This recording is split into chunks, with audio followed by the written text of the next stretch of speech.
Aleluia, boa noite, graça e paz seja multiplicada sobre todos, em nome de Cristo Jesus, irmãos, irmãs, família de Deus, graças a Deus, privilégio a gente estar aqui,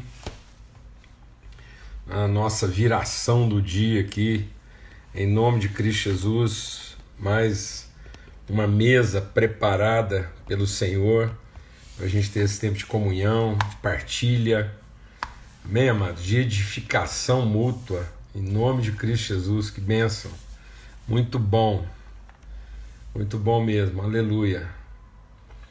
O Senhor faça resplandecer sobre todos nós o seu rosto e nos dê paz sempre, amém? Graças a Deus, muito bom. Tem sido uma semana maravilhosa, né? De reflexão, de aprendizado, de edificação, de transformação do entendimento. E eu, assim, tem sido para mim, né? Assim, um tempo maravilhoso mesmo de refletir, ser desafiado, né? A essa compreensão libertadora, uma compreensão de maturidade, né? De estabilidade emocional, espiritual. Graças a Deus. Dá tempo aí de você convidar mais alguém, algum irmão, irmã aí que queira sentar nessa mesa com a gente aí. Tempo de Deus mesmo. Um tempo preparado pelo Senhor.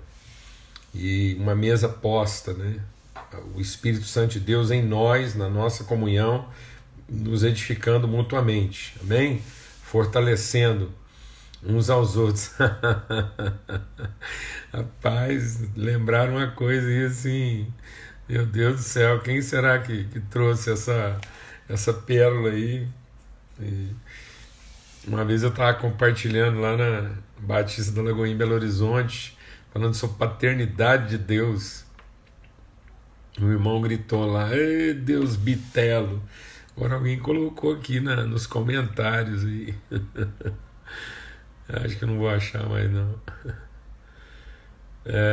Bênção demais. Muito bom. Isso aqui é uma lembrança gostosa, maravilhosa. Então, maravilha. Vamos ter uma palavra de oração e suplicar mesmo assim. A gente está tratando de questões assim bem desafiadoras mesmo assim no nosso entendimento e na nossa compreensão espiritual. E a gente quer mesmo assim cuidado, né?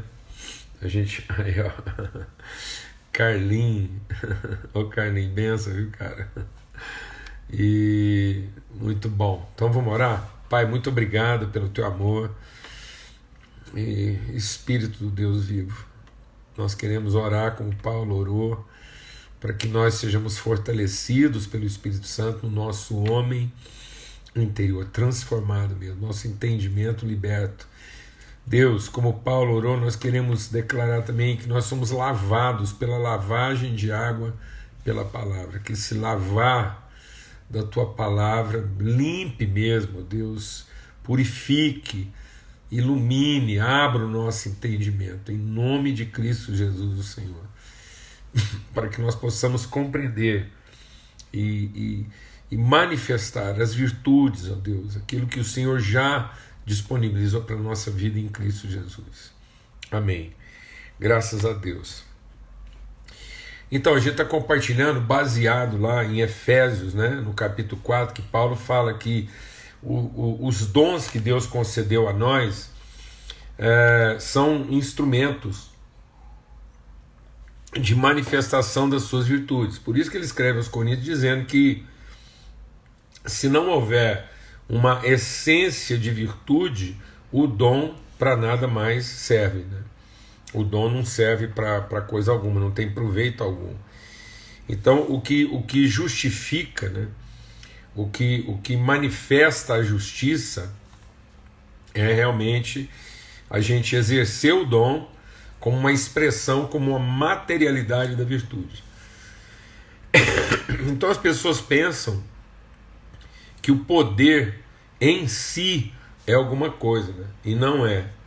É bom todo mundo lembrar aqui, a gente está sempre falando sobre isso, mas é bom lembrar que o Lúcifer, o diabo, o Satanás, é um ser dotado com dons que Deus concedeu a ele. Ele não encontrou isso em qualquer lugar. Os dons com que o diabo opera são dons recebidos de Deus. E são dons espirituais, né, nesse aspecto. E aí a palavra de Deus diz que esses dons são irrevogáveis. Então os dons de Deus são irrevogáveis. Aquilo que Deus atribui a nós como capacidade, como competência, é irrevogável. Mas o propósito de Deus é que isso esteja a serviço, né? Isso seja uma expressão, um testemunho, uma evidência da virtude. Então a gente estava lendo Efésios 4, tendo como referência Gênesis, façamos. Então a intencionalidade de Deus é fazer o homem. Deixa Deus ministrar o nosso coração aqui, mas por mais que a gente esteja falando sobre isso, é essencial que a gente entre nessa dimensão. O propósito de Deus não era fazer o culto. O propósito de Deus é fazer o homem. Se a nossa liturgia não está fazendo o homem, e a única coisa que o homem sabe é fazer o culto, então nós não estamos cumprindo o propósito de Deus. Eu vou falar devagar. Deus não criou o homem para fazer o culto. Deus criou a liturgia para fazer o homem. Então o propósito da vida do homem não é a liturgia. O propósito da liturgia é oferecer condições para fazer o homem. Então Deus não estava criando um louvador. Deus estava gerando uma expressão. Então o culto não é para que a gente louve a Deus. A nossa liturgia tem que ser para que a glória de Deus seja manifesta. Então o propósito de Deus não é a louvação. O propósito de Deus é a manifestação da sua glória. Em nome de Cristo Jesus o Senhor. Então o que glorifica a Deus? O homem na sua plenitude. Então, que haja em nós o mesmo sentimento. Então, Deus é glorificado. Lembra que Jesus fala sobre isso. Eu sou a videira verdadeira. E em que meu Pai é glorificado? Meu Pai é glorificado não na louvação do homem, mas na frutificação do homem.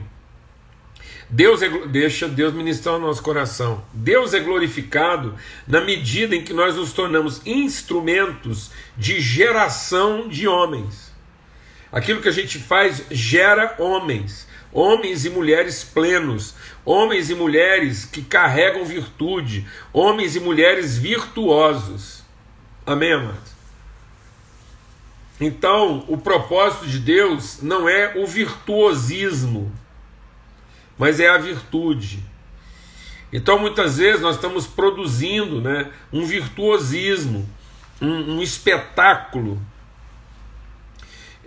que impressiona pela sua forma, pela sua aparência, mas que não carrega a essência, não comunica, não transmite, não infunde, não gera o fluxo da virtude de Deus. A vida não está ali. Então aí Paulo fala então que o exercício do ministério é para a formação do homem, até que todos deixem de ser criança, deixem de ser menino. E qual que é a característica da criança? Ele conhece em parte.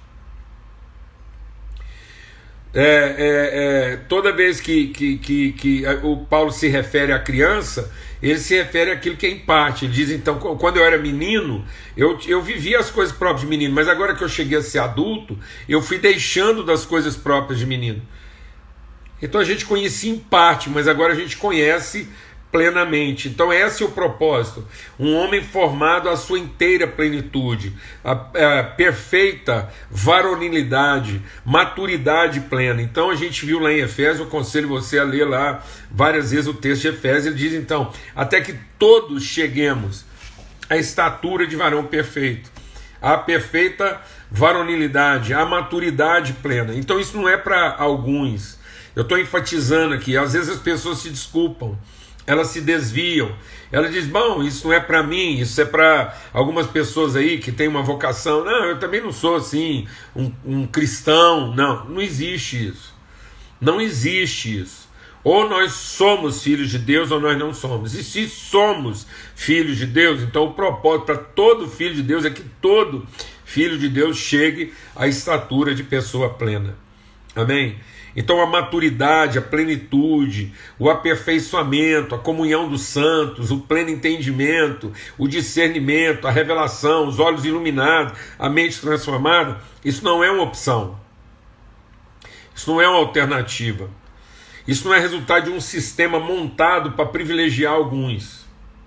Amém, amados? Essa coisa religiosa, deixa Deus ministrar no nosso coração, essa coisa religiosa que foi criando uma hierarquização. Uma das maiores desgraças que a gente cometeu aqui, fez, foi hierarquizar os dons ministeriais. Então a gente colocou uma hierarquia de governo e não um processo de virtude. Então os dons ministeriais, né, ministeriais lá, que é e sacerdotais, que é o apóstolo, o profeta, o evangelista, o pastor, o mestre, isso é um fluxo de virtude, é como a virtude trafega lá do seu ponto original, mais elementar, da sua semente até a sua expressão mais plena. Qual é o processo vivenciado para que essa virtude se revele na sua plenitude? Então isso é um processo, não é uma hierarquia. Glória a Deus, amado. E a gente vai transformando isso em que? Escala de comando, de controle. E a gente vai fazendo um ser o chefe do outro. E não um que vai promovendo o outro. Então o fluxo de virtude, ele é promotor de mais virtude. Então a virtude que eu entrego, que eu transmito, ela vai liberando virtude na vida do outro. Glória a Deus. Então hoje a gente falou então sobre esse aspecto geral. E aí nós falamos do quê? Falamos a onipotência. E aí às vezes as pessoas têm a tendência de achar que essa onipotência é um absoluto de capacidade. Deixa Deus ministrar o seu coração. Presta atenção. Ninguém sabe quanto de poder Deus usou para criar todas as coisas. Porque isso não interessa. Por que não interessa? Porque o poder que criou todas as coisas é o que estava no princípio.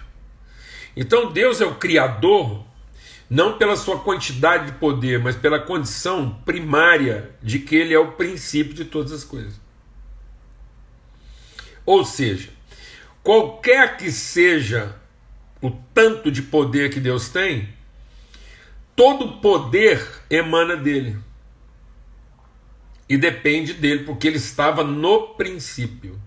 E o que estava no princípio de todas as coisas? O amor de Deus. Então Deus criou para manifestação do seu amor e não para reconhecimento do seu poder. Então uma coisa eu sei, que ninguém sabe quanto de poder foi necessário, mas a gente sabe de uma coisa: ele amou de tal maneira. Então toda a vontade de Deus, todo o amor de Deus, toda a virtude, então Deus colocou toda a sua virtude, tanto que ele falou assim: façamos o homem, de modo que o homem seja a expressão visível de quem nós somos. Então o homem não é a expressão do poder, capacidade. O homem é a expressão da plenitude virtuosa de Deus. Fala devagar. O homem não é a expressão do quantitativo poder, porque isso não interessa. Mas o homem é a expressão do quantitativo virtude. Então toda a virtude de Deus foi transmitida. A vida estava em Cristo e ele transmitiu essa vida. Amém? A todos nós. Então esse é o processo. Então nós podemos todas as coisas. Nós podemos, que coisa? Nós podemos todas as coisas que a virtude pode. E assim como Deus não pode algumas coisas, a gente também não pode. Deus não pode mentir. Deus não pode mudar. Deus não pode mudar. Ele é o mesmo ontem, hoje e será sempre. Então nós passamos por transformações, mas a gente não muda. Você não muda a sua disposição, o seu compromisso. A gente vai sendo transformado. Mas a palavra que nós empenhamos, a gente sustenta. Glória a Deus, amado. Esse é o entendimento.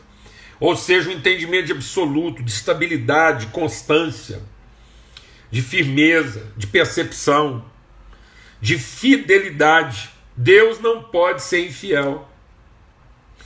Deus não pode trair, não pode mentir. Glória a Deus, amados. Em nome de Cristo Jesus, o Senhor. Então agora a gente vai falar sobre o quê? Sobre a graça. Então é o amor do Pai que pode todas as coisas, que suporta. Esse pode é o quê? Ele suporta, ele dá sustentação. Então Deus fez com que a gente possa ser o quê? Apoio, sustentação. Então eu vou falar bem devagar. Nós podemos tudo aquilo que nós podemos poder. Então Deus vai nos dar todo o poder que nós podemos poder para dar suporte, para dar apoio, para dar sustentação, suportando, apoiando, podendo apoiar, sustentar uns aos outros em amor. Então sempre haverá, deixa Deus ministrar o seu coração, o nosso coração aqui, sempre haverá virtude em nós, suficiente para dar sustentação ao nosso irmão. Por isso que o amor tudo suporta. O que ele suporta? Tudo pode. Não tem para baixo do amor. Amém, amados? O amor é a sustentação, é a raiz, é o alimento. Então a nossa vida alimenta, dá sustentação. É daqui para frente, é daqui para cima. Aleluia, aleluia. Amém? Então tudo que nós podemos poder, nós podemos. Em amor, nós suportamos todas as coisas. E aí, a graça do Filho. Então, quais são as virtudes de Deus? Lá em 2 Coríntios capítulo 13, o amor do Pai, a graça do Filho. E o que é essa graça? Graça é a consciência, é o conhecimento. Então, o amor é a essência, amém? E a graça é o conhecimento, é a forma como esse amor se revela, se manifesta. É o elemento, deixa Deus ministrar no nosso coração, é o elemento visível desse amor, é a materialidade. Por isso que a palavra de Deus diz que Jesus, qual que é o ministério de Jesus? O Espírito de Deus está sobre mim para quê? Ele está aqui para quê? Para libertar o cativo, dar vista aos cegos e pôr em liberdade os oprimidos. Então ele vem dar vista aos cegos, ele vem fazer o paralisado andar, ele vem fazer o mudo falar, ele vem fazer o surdo ouvir. Então tem gente que estava escutando, mas não estava ouvindo. Tem gente que estava enxergando, mas não estava vendo. Tem gente que estava andando, mas não estava caminhando. Por quê? Porque não tem o conhecimento, a percepção, a sensibilidade, não tem noção de destino, de propósito, não sabe de onde veio nem para onde vai. E o Espírito vai revelando a mente de Cristo. Por isso que a palavra de Deus diz que todos nós devemos ter a mente de Cristo, que é a cabeça, é o conhecimento, é a liberdade, conhecer. Eu sou o caminho, eu sou a verdade, eu sou a vida. Então ele é o caminho do conhecimento. Conhecimento do que? Da verdade. E esse conhecimento da verdade me liberta. Me liberta do quê? Da cegueira, da ignorância, da falta de entendimento. Por isso que Paulo ora o seguinte: eu oro para que sejam iluminados os olhos do vosso entendimento. Então aqui em Tito, no capítulo 2, diz assim, versículo 11, porque a graça de Deus se manifestou, trazendo salvação a todos. E o que significa essa salvação? Esse é que é o problema, mano. A gente está se apegando, nós estamos nos aferrando a um aspecto mítico do poder e mítico da ciência. Então a gente tem uma ideia mítica do poder de Deus e uma ideia mítica da ciência. E aí a gente pensa que a onipotência é ser capaz de tudo. Não. Onipotência é suportar todas as coisas sem sofrer alteração de natureza e de propósito. Aleluia. É ser a sustentação. E a onisciência? Onisciência não é sapiência, não é saber tudo. É ter consciência de todo. É perceber a vida no seu todo, na sua harmonia. É você olhar para a vida e ter a ciência da vida. Não é a sapiência. Tem gente que tem muita sapiência, mas não tem ciência. não tem conhecimento. O que é sapiência? Sapiência é o cientismo humano. O que é o cientismo humano sem revelação divina? É a capacidade de observar e de concluir. Então o Satanás, que era o Lúcifer, ele tinha uma capacidade de quê? De observar e concluir. E de tanto observar, ele acabou concluindo errado. Então tem gente que apenas observa e conclui errado. Por quê? Porque ele observa, mas não conhece, não comunga, não partilha. Então a ciência de Deus, ela não te dá a sapiência, ela não te torna um observador com conclusões precisas. Não. O segredo da vida não é tirar conclusões precisas. O segredo da vida é conhecer profundamente a natureza e o propósito das coisas. Então você está harmonizado, você está em sintonia, você está revelado. Porque você transita pela vida como quem conhece a vida. Então, de novo, Jesus, ele está sendo revelado pelo Espírito em plena ciência, tá? E ele sabe tudo? Não. Sabe, não. Vou falar uma coisa aqui, pelo amor de Deus, assim, é desafiador, é perigoso, mas você segura a onda aí. Por exemplo, há um momento na vida de Jesus, que o diabo sabia mais do que ele. Por exemplo, Jesus nunca tinha mamado no peito de uma mãe. Então, assim, ele como criança, ele não sabia o que é isso, não. Algumas coisas ele veio saber depois. Veio aqui na vida, sabendo.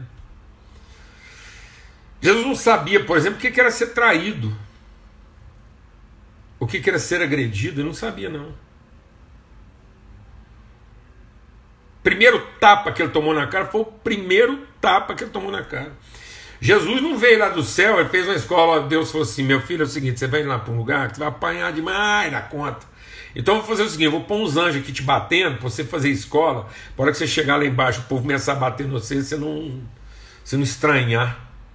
Jesus não fez escola, não, mas Jesus não fez escola de apanhar, de ser traído, ser desprezado, ser acochado. Fez escola disso não. Jesus não fez treinamento. A gente está com mania, tudo tem que fazer treinamento. E aí a gente está dando às pessoas sapiência.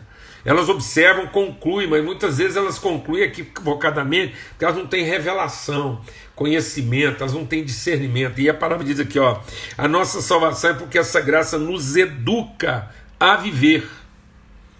Então a graça é para nos ensinar a viver. Para que você consiga viver bem até naquilo que você não sabe. Tem certas coisas que a gente vai morrer sem saber, mano. Eu tenho falado umas coisas, o amor excede o entendimento. Então tem pessoas que passam o tempo todo querendo entender, ficam observando. Os caras ficam observando a mulher dele e falam assim, agora eu entendi. Entendeu nada não. Porque o amor não é para você entender a sua esposa, é para você conhecê-la. E amando, você conhece, e conhecendo, você vai amando. E aí você vai conhecendo e amando, mesmo naquilo que você não entende. Principalmente, o amor é para que você, tendo todo o conhecimento, tenha segurança de quem conhece. Por isso que conhecereis a verdade. Então Jesus, por exemplo, não sabe mentir. Se você pedir para Jesus contar uma mentira, vai ficar na cara. Se Jesus fizer um teste de mentiroso, vai ser daqueles caras que falam, não, Jesus, pode parar, você não sabe mentir, não. Pode parar que você não sabe mentir. Você pedir para Jesus trair, por exemplo, se Jesus tivesse tentado, Jesus assim, imagina Jesus casado com a mulher dele lá, ele tentasse viver um negócio assim meio fora e tal, chegar em casa, tá na cara, ele não sabe trair, não sabe mentir. Porque ele é conhecedor da verdade. Então Jesus sabe, ele conhece a verdade a ponto de saber o que não é verdade. E ele sabe o que não é verdade sem saber mentir. Vou falar devagar. Jesus sabe o que não é verdade sem precisar ter aprendido a mentir. Glória a Deus, amém. Então tem gente aí que fala, não, porque aconteceu uns negócios aqui que eu aprendeu. Não, você aprendeu o que não precisava. Porque se a gente tivesse conhecido, a gente não tinha passado aí por certas coisas. Amém? Então conhecereis a verdade, e a verdade vos libertará. É tão fantástico isso, lá no dia do juízo, vão aparecer umas pessoas lá e falar, Jesus, fizemos isso, tal. Jesus fala assim, não sei quem vocês são. Tá vendo como é que toda hora Jesus mostra que ele tem certas coisas que ele não sabe. Ele fala, não sei quem são vocês. Porque Jesus conhece os seus. Ele conhece os seus. Mas ele não sabe quem não são os dele.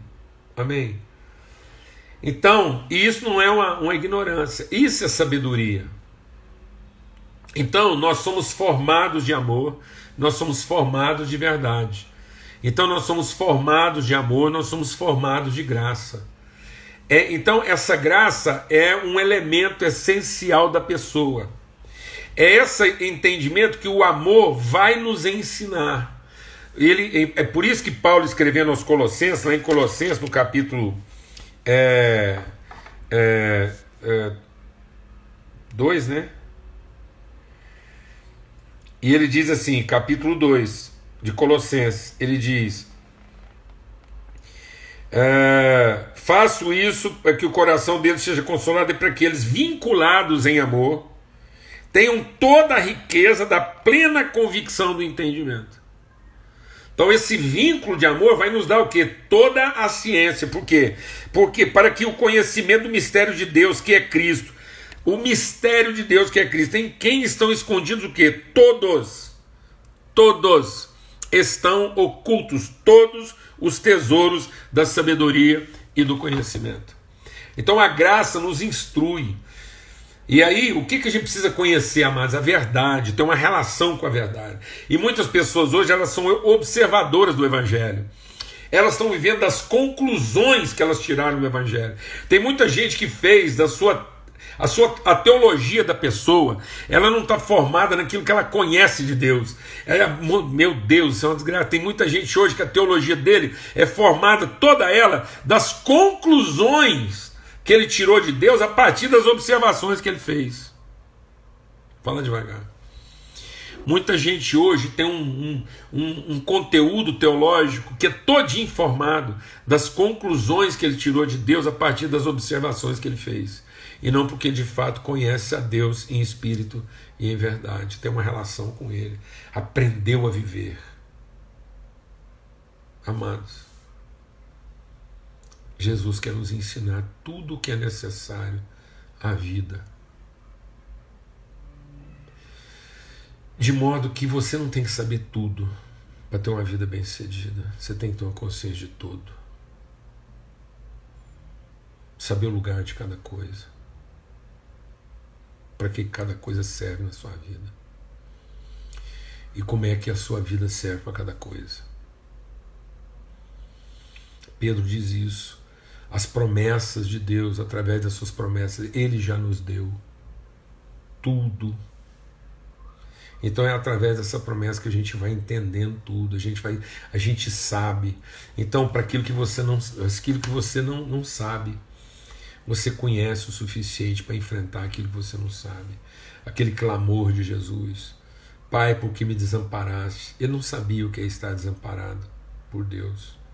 Era a primeira experiência dele de desamparo. Mas ele diz: então nas tuas mãos, Pai, eu entrego meu espírito. Então ele não sabia o que era ser desamparado por Deus. E às vezes você vai se sentir desamparado por Deus. Mas você conhece que Deus é seu Pai. Os discípulos falaram assim: quando é que o senhor volta? Ele falou assim: pergunta não. E nem queira saber também não, porque essas coisas aí foram guardadas para o exclusivo conhecimento do Pai. Interessa. Interessa saber que dia que ele volta. Tem gente ficando tentando acertar, é agora, daqui e tal. Interessa, mano. Interessa estar pronto para o dia que ele voltar. Saber o que dia que ele vai voltar. Se você soubesse o dia que ele vai voltar, você ia tentar arrumar as coisas tudo na véspera. Agora, não sabendo, você conhece ele o suficiente para estar pronto qualquer dia. Porque uma coisa é certa: se ele não vier antes, a gente vai antes. Então, de qualquer jeito, nós vamos encontrar com ele e é logo. Por exemplo, para mim, eu penso que, para mim, Jesus está voltando aí dentro dos próximos 30 anos no máximo. Tá bom? Eu sei? Não. Mas eu conheço Ele o suficiente para estar preparado para isso. Estou harmonizado com a vida. Deus quer que você esteja harmonizado com a vida. Que você saiba seu lugar em cada momento da sua vida. Que você seja conhecedor da verdade para você ser liberto da necessidade de saber tudo. Nós não temos necessidade de saber tudo, amados, mas nós temos a possibilidade de conhecer o todo. Amém? Então, vamos ter uma palavra de oração agora. Sapiência é a capacidade de observar e concluir. Sabedoria é a possibilidade de conhecer. Sabedoria não é a capacidade de saber, é a possibilidade de conhecer. Deus nos deu a possibilidade em Cristo Jesus conhecer ao Pai. Ele diz: tudo o que eu conheço do Pai eu transmiti para vocês. Presta atenção, mano. Tá vendo como é que é a onisciência? E se a gente não entender, se a gente se libertar dessa ideia mítica da onisciência, o que Jesus falou para os seus discípulos e falou para nós? Tenho-vos chamado amigos, porque tudo o que eu recebi do meu Pai eu transmiti para vocês. Tudo. Então nós podemos conhecer a verdade na sua plenitude. Nós podemos ser oniscientes da verdade. Amém? Porque conhecer a verdade vai libertar você de ficar escravo daquilo que você não sabe. Aleluia. Vamos ter uma palavra de oração. Pai, muito obrigado por mais um dia, por mais uma mesa. Obrigado porque nós não temos que atravessar a noite na ignorância, mas o Senhor se revela a nós e em Cristo nós recebemos a graça. Em Cristo estão escondidos, ocultos todos os tesouros da sabedoria e do conhecimento. O Senhor quer nos dar a mente de Cristo, para que Cristo em nós, a tua glória seja revelada. Ensina-nos, meu Pai, a viver. Nós queremos, pela tua graça, aprender a viver. Nesse século, nesse presente século, o Senhor garante para nós sabedoria, os nossos olhos iluminados na plena revelação do teu propósito na nossa vida. A mente de Cristo, conhecedora do teu amor e reveladora da tua graça, Pai, no nome de Cristo Jesus, o Senhor. Amém e amém. Que o amor de Deus, o Pai, a graça do Filho, a graça do Filho, a graça do Filho e a comunhão do Espírito Santo de Deus seja sobre todos, hoje e sempre. Amém. Até amanhã, se Deus quiser, a gente vai estar falando sobre a comunhão do Espírito Santo, tá bom? Forte abraço para todos.